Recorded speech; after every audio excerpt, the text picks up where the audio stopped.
अस्सलाम वालेकुम रहमतुल्लाहि ताला बरकातुहू। अव्वल कलिमा तय्यब ला इलाहा इल्लल्लाहु முஹம்மது ரசூலுல்லாஹி. பொருள்: வணக்கத்திற்குரியவன் அல்லாஹ்வை தவிர வேறு யாரும் இல்லை. முஹம்மது நபி ஸல்லல்லாஹு அலைஹி வஸல்லம் அவர்கள் திருத்தூதராக இருக்கின்றார்கள்.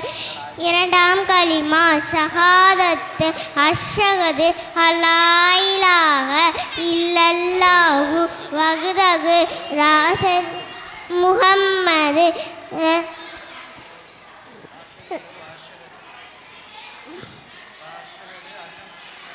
வஷஹது அன்ன முஹம்மதன் அப்துல்ஹு வ ரசூலுஹு. அஸ்ஸலாமு அலைக்கும் வரஹ்மத்துல்லாஹி வபரகாத்துஹு.